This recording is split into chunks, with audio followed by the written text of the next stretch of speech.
So we speakers love to speak, right?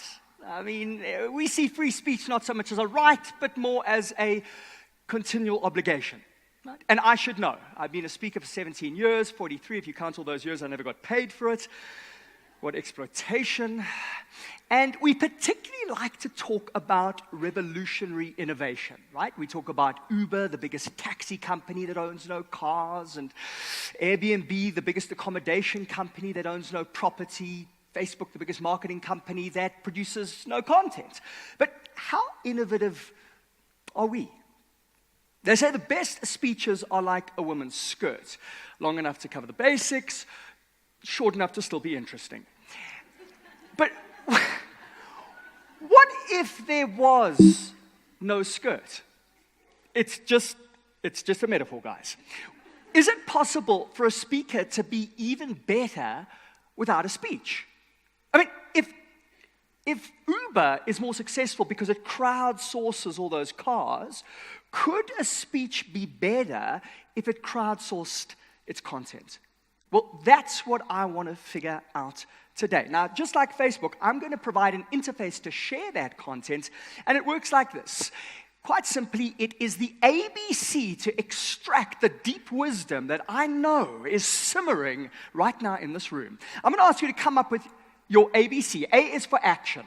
What one thing have you done in the past 6 months that has really made a difference? Maybe it was an exercise program. Perhaps it was just expressing more appreciation to your team or speaking less, listening more, something that I'm going to try to do today. B, what was the benefit that came to you, your team, or your organization? Or blunder, because we learn a lot from mistakes as well.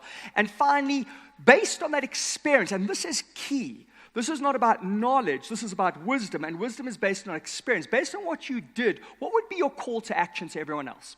So it could be as simple as, I started an exercise program, I had way more energy, I became more productive, and if you haven't already, start an exercise program, right? Simple as that. You've got 20 seconds to come up with your ABC. Please do that now. What one thing have you done that has produced a real benefit to yourself, team? And based on that experience, what do you suggest we do? Beautiful. Okay.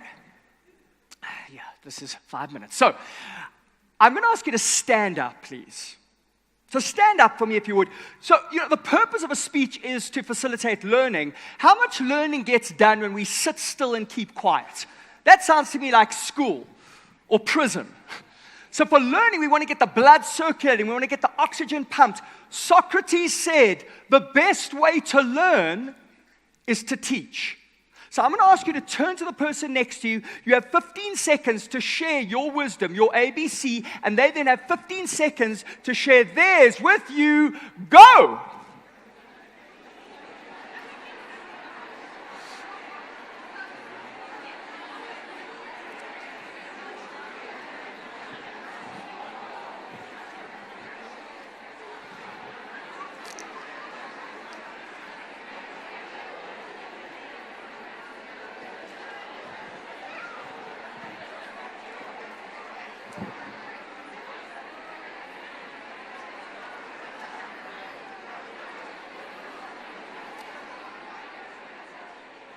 And if you haven't already, please swap. And when you're finished, please sit down. Whew. Speedy Gonzalez. So, did you get some wisdom? So what we do with wisdom in the room is, obviously with a little bit more time, I would get you to come up on stage and share that wisdom and then facilitate that session.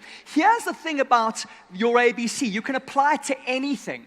Customer service, leadership, motivation, sales. If you think about it, what are most conferences? They're data dumps. The sage on the stage comes and dumps the content, but we want to get our audiences engaged and involved and thinking about the topic, whatever it is.